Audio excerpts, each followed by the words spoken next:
Hello दोस्तों, मैं आज आप लोगों के सामने फर्स्ट सेमेस्टर बीबीए एविएशन की पुस्तक गद्य गरिमा में रजिया लेसन लेकर आई हूँ, जिसके लेखक है रामवृक्ष बेनीपुरी जी। ये रेखा चित्र है रजिया के बारे में।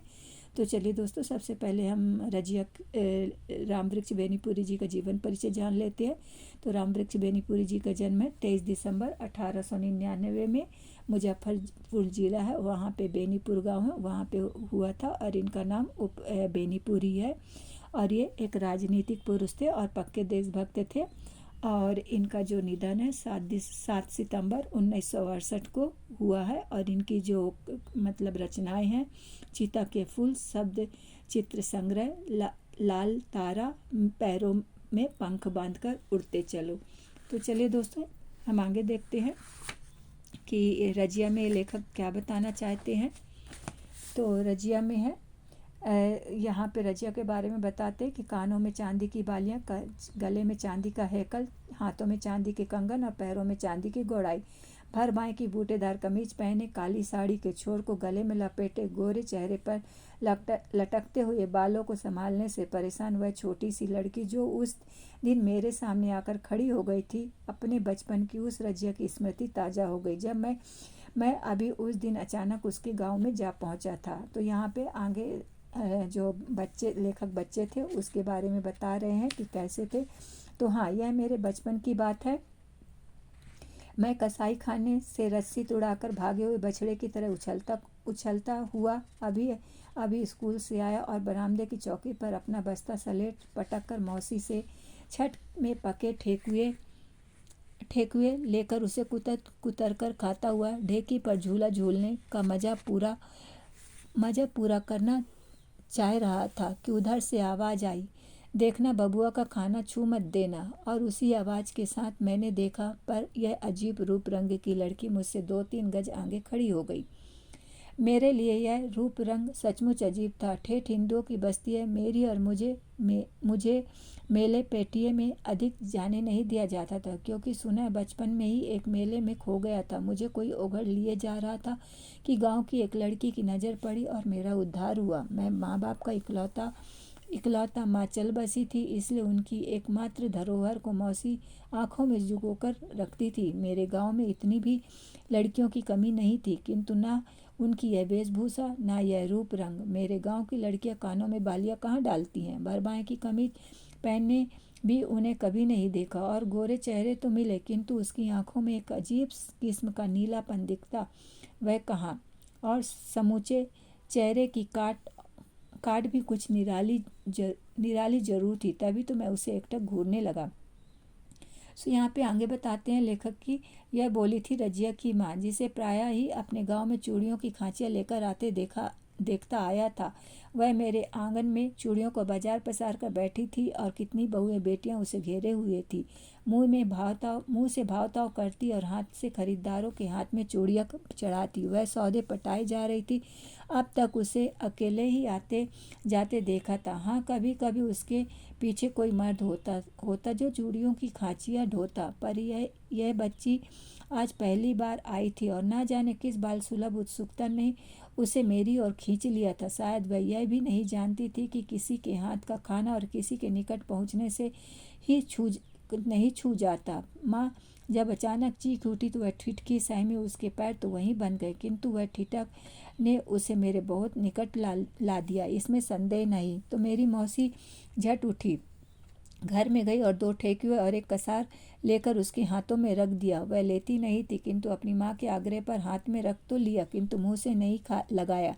मैंने कहा, खाओ, क्या तुम्हारे घरों में ये सब नहीं बनते? छठ का व्रत नहीं होता? कितने प्रश्न, किंतु सबका जवाब नामे ही, और वह भी मुंह से नहीं, जरा सा गर्दन हिलाकर। और गर्दन हिलाते ही चेहरे पर गिरे बाल की जो लटें हिल हिल कर उठती, वह परेशानी से संभालने लगती। जब उसकी माँ नई खरीदारों की तलाश में मेरे आंगन से चली, रजिया भी उसके पीछे हो ली। मैं खाकर मुंह धोकर जब उसके निकट था, तब वह चली। उसकी ओर डोर से बंधा थोड़ी दूर घसीटता गया। शायद मेरी भावुकता देखकर ही चूड़ीहारिनों के मुंह पर खेलने वाली अजस्र हंसी और चुहल में ही उसकी माँ बोली, बबुआ जी, रजिया से ब्याह कीजिएगा। फिर बेटी की ओर मुखातिब होती मुस्कुराहट में कहा, क्यों रे रजिया, यह दूल्हा तुझे पसंद है? उसका यह कहना कि मैं मुड़कर भागा ब्याह एक मुसलमानी से। अब रजिया की माँ ठट्ठा रही थी और रजिया सिमटकर उसके पैरों से लिपटी हुई थी। कुछ दूर निकल जाने पर मैंने मुड़कर देखा। रजिया चूड़ीहारिन वह इसी गांव की रहने वाली थी। वह बचपन में इसी गांव में रही और जवानी में भी, क्योंकि मुसलमानों में गांव में ही शादी हो जाती है ना। और यह अच्छा हुआ, क्योंकि बहुत दिनों तक प्राय उससे अपने गांव में ही भेंट हो जाया करती थी। मैं पढ़ते पढ़ते बढ़ता गया। पढ़ने के लिए शहरों में जाना पड़ा। छुट्टियों में जब जब आता इधर रजिया पढ़ तो नहीं सकी। हाँ, बढ़ने में मुझसे पीछे नहीं रही। कुछ दिनों तक वह अपनी माँ के पीछे पीछे घूमती रही। अभी उसके सिर पर चूड़ियों की खांचियाँ तो नहीं पड़ी हैं, किंतु खरीदारों के हाथों में चूड़ियाँ पहनाने की कला वह जान गई थी। उसके हाथ मुलायम है, बहुत मुलायम। नई बहुओं की यही राय थी। वह उसी के हाथ से चूड़ियाँ पहनना पसंद करती थी। उसकी माँ इससे प्रसन्न थी। जब तक रजिया चूड़ियाँ पहनाती, वह नई नई खरीदार ने फंसाती। रजिया बढ़ती गई। जब जब भेंट होती, मैं पाता उसके शरीर में नए नए विकास हो रहे हैं, शरीर में और स्वभाव में भी। पहली भेंट के बाद पाया था वह कुछ प्रगल्भ हो गई है। मुझे देखते ही दौड़कर निकट आ जाती, प्रश्न पर प्रश्न पूछती, अजीब अटपटे प्रश्न। देखिए तो, ये नई बालियाँ आपको पसंद है क्या? शहरों में ऐसी बालियाँ पहनी जाती है? मेरी माँ शहर से चूड़ियाँ लाती है। मैंने कहा, वह इस बार मुझे भी ले चले। आप किस तरफ रहते हैं वहाँ? क्या भेंट हो सकेगी? वह बके जाती, मैं सुनता जाता। शायद जवाब की ज़रूरत वह भी नहीं महसूस करती। फिर कुछ दिनों के बाद पाया वह अब कुछ सकुचा रही है। मेरे निकट आने के पहले वह इधर उधर देखती और कुछ बातें करती, जो ऐसी चौकन्नी की कोई देख ना ले, सुन ना ले। एक दिन जब वह इसी तरह बातें कर रही थी तो मेरी भौजी ने कहा, देखियो री रजिया, बबुआ जी को फुसला नहीं लीजियो। वह उनकी ओर देखकर हंस पड़ी, किंतु मैंने पाया उसके दोनों गाल लाल हो गए और उन नीली आंखों के कोने मुझे सजल से लगे। मैंने तब से ध्यान दिया, जब हम लोग कहीं मिलते हैं, बहुत सी आंखें हम पर भालों की नोक की तरह तनी रहती हैं। आगे कहते हैं लेखक, रजिया बढ़ती गई, बच्ची से किशोरी हुई और अब जवानी के फूल उसके शरीर पर खिलने लगे। अब भी वह माँ के साथ ही आती है, किंतु पहले वह माँ की एक छाया मात्र लगती थी। अब उसका स्वतंत्र अस्तित्व है और उसकी छाया बनने के लिए कितनों के दिलों में कसमसाहट है। जब वह बहनों को चूड़ियाँ पहनाती है, कितने भाई तमाशा देखने के लिए वहाँ एकत्र हो जाते हैं। क्या बहनों के प्रति भातृत्व भाव या रजिया के प्रति अज्ञात आकर्षण उन्हें खींच लाता है? जब वह महुओं के हाथों में चूड़ियाँ ठेलती होती है, पतिदेव दूर खड़े कनखियों से देखते रहते हैं। क्या अपनी नवोड़ा की कोमल कलाइयों पर कोड़ा करती हुई रजिया की पतली उंगलियों को, और रजिया को इसमें रस मिलता। पतियों से चुगली करने में भी वह बाज नहीं आती। बाबू, बड़ी महीन चूड़ियाँ हैं, जरा देखिएगा कहीं अटक ना जाए। पतिदेव भागते, बहुएं खिलखिलाती, रजिया ठट्ठा लगाती। अब वह अपने पैसे में निपुण होती जाती है। हाँ, रजिया अपने पैसे में भी निपुण होती जाती है। चूड़ीहारी के पैसे के लिए सिर्फ यही नहीं चाहिए कि उसके पास रंग बिरंगी चूड़ियाँ हों, सस्ती टिकाऊ, टटके से टटके फैशन की, बल्कि यह पैसा चूड़ियों के साथ चूड़ीहारिनों में बनाव, श्रृंगार, रूप, रंग, नाज ओ अदा भी खोजता है, जो चूड़ी पहनने वालियों को ही नहीं, उनको भी मोह सके, जिनके जेब से चूड़ियों के लिए पैसे निकलते हैं। सफल चूड़ीहारिन यह रजिया की माँ भी किसी जमाने में क्या कुछ कम रही होगी। खंडहर कहता है, इमारत शानदार थी। ज्यों ज्यों शहर में रहना बढ़ता गया, रजिया से भेंट भी दुर्लभ होती गई। वह एक दिन वह भी आया, जब वह बहुत दिनों पर उसे अपने गांव में देख पाया। उसके पीछे एक नौजवान चूड़ियों की खांची सिर पर लिए है। मुझे देखते ही वह सहमे सिकुड़ी और मैंने मान लिया कि यह उसका पति है, किंतु तो भी अनजान सा पूछ ही लिया, क्यों? इस जमूरे को कहाँ से उठा लाई? इसी से पूछिए, साथ लग गया तो क्या करूं? नौजवान मुस्कुराए। रजिया भी हंसी और बोली, यह मेरा खाविंद है मालिक। धन खाविंद। बचपन की उस मुलाकात में उसकी माँ ने दिल्लगी में जो कह दिया था, ना जाने यह बात कहाँ सोई पड़ी थी। अचानक वह जगी और मेरी पैसनी पर उस दिन सिकन जरूर उठ आए होंगे, मेरा विश्वास था। और एक दिन वह दिन भी आया कि मैं भी खाविंद बना। मेरी रानी को सुहाग की चूड़ियाँ पहनाने उस दिन यही रजिया आई थी। और उस दिन मेरे आंगन में इतनी धूम मचाई थी इस नटखट ने कि यह लूँगी वह लूँगी, ये तो मुँह मांगी चीज़ें नहीं मिलती तो वह लूँगी कि दुल्हन टापती रह जाएगी। हट हट, तू बबुआ जी को ले जाएगी तो फिर तुम्हारा यह हसन क्या करेगा? भौजी ने कहा, यह भी टापता रहेगा बहुरिया, कहकर रजिया ठट्ठा मारकर हंसी और दौड़कर हसन से लिपट गई। ओह मेरे राजा, कुछ दूसरा ना समझना।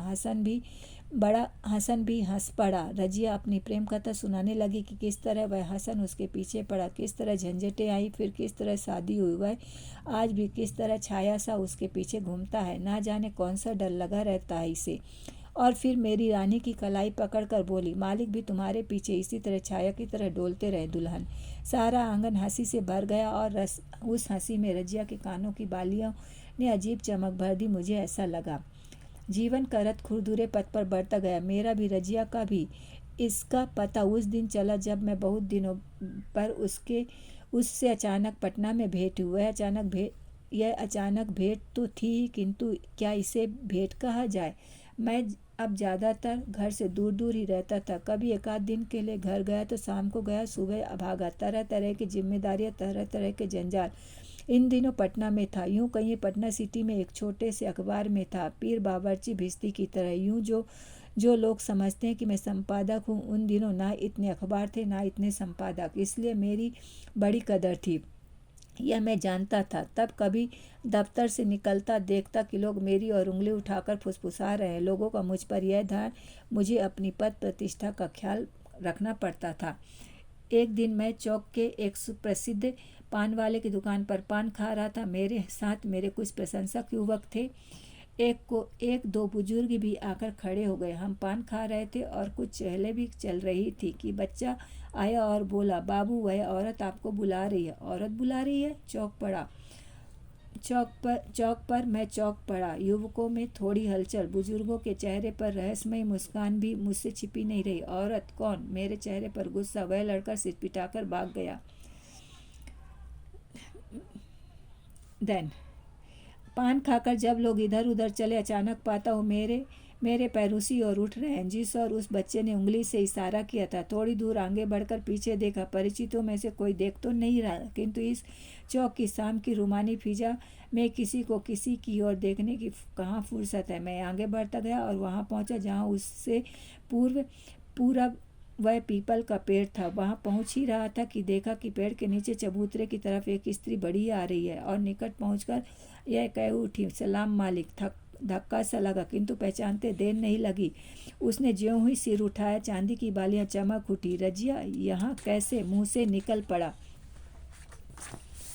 सौदा सुलभ करने आई हूँ मालिक। अब तो नए किस्म के लोग हो गए हैं ना, लाख की चूड़ियाँ कहाँ किसी को भाती है। नए लोग हैं, नई नई चूड़ियाँ, साज श्रृंगार की कुछ और भी चीज़ें ले जाती हैं, पाउडर किलप, क्या क्या चीज़ें हैं। नया जमाना, दुल्हनों के नए नए मिजाज।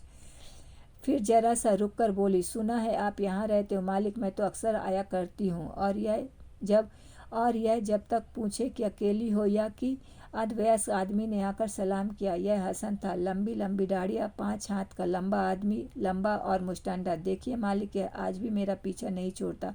यह कहकर रजिया हंस पड़ी। अब रजिया वह रजिया नहीं, किंतु उसकी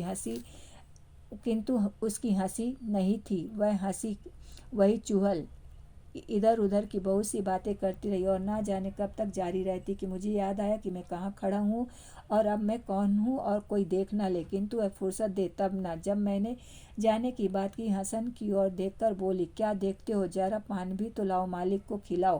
कितनी बार हुमच कर भरपेट ठूस चुके हो बाबू के घर। जब हसन पान लाने चला गया तो रजिया ने बताया कि किस तरह दुनिया बदल गई है।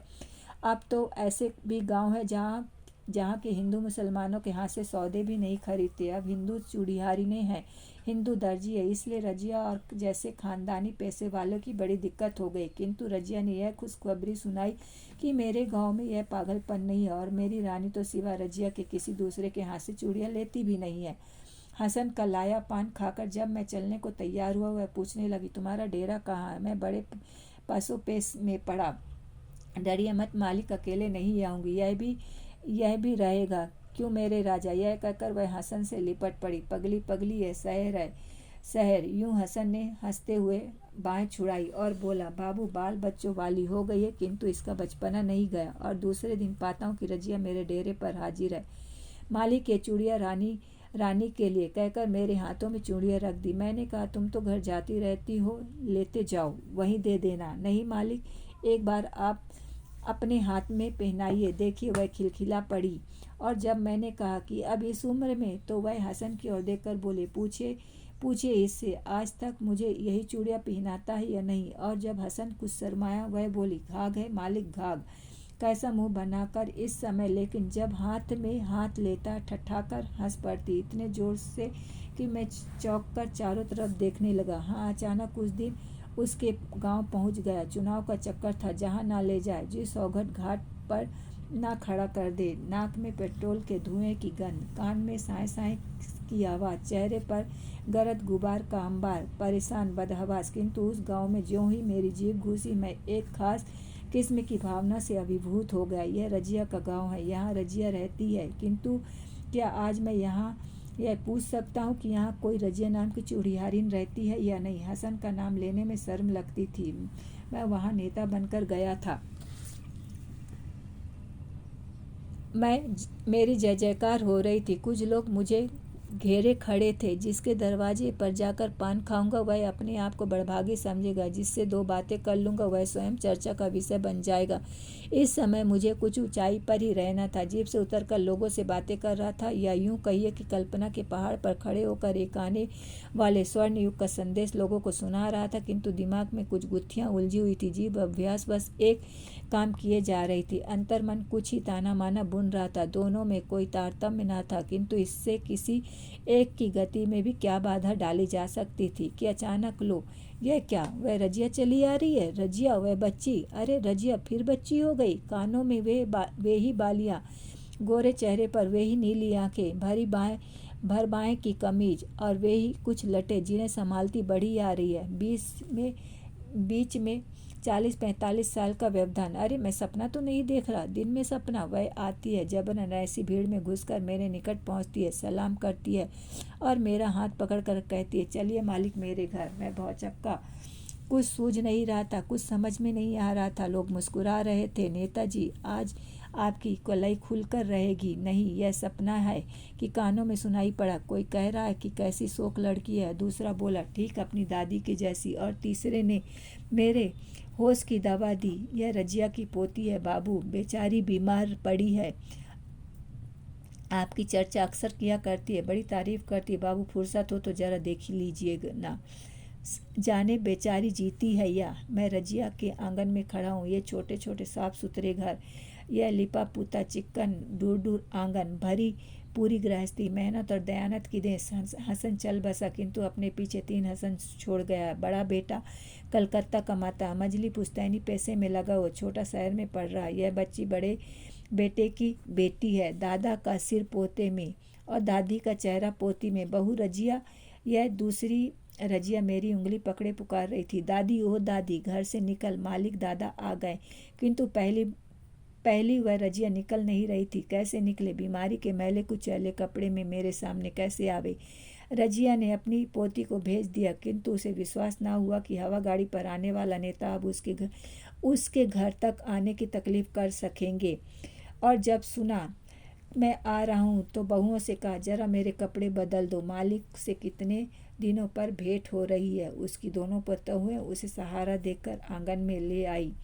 रजिया, हाँ, मेरे सामने रजिया खड़ी थी, दुबली पतली, रूखी सूखी। किंतु जब नजदीक आकर उसने मालिक सलाम कहा, उसके चेहरे में एक क्षण के लिए झुर्रियाँ कहीं चली गई, जिन्होंने उसके चेहरे को मकर जाल बना रखा था। मैंने देखा उसका चेहरा अचानक बिजली के बल्ब की तरह चमक उठा, और चमक उठी वही नीली आंखें जो कोटरों में धंस गई थी। अरे चमक उठी आज फिर वे चांदी की बालियां, देखो और अपने को पवित्र कर लो। उसके चेहरे पर फिर अचानक लटक कर चमक रही थी वे लटे, जिन्हें समय ने धो पोंछ कर शुभ श्वेत बना दिया। तो इस तरह से लेखक ने रजिया के बारे में बताया कि रजिया और लेखक का जो शुरू का छोटे का जो लेखक को रजिया की तरफ प्यार था, रजिया भी शायद लेखक की तरफ आकर्षित थी, बट उसकी शादी हो चुकी थी, इस कारण से उन दोनों का मिलन नहीं हुआ। बट फाइनली आखिरी में लेखक को आज भी रजिया पसंद थी। धन्यवाद दोस्तों, कमेंट्स करिए, लाइक करिए, सब्सक्राइब करिए।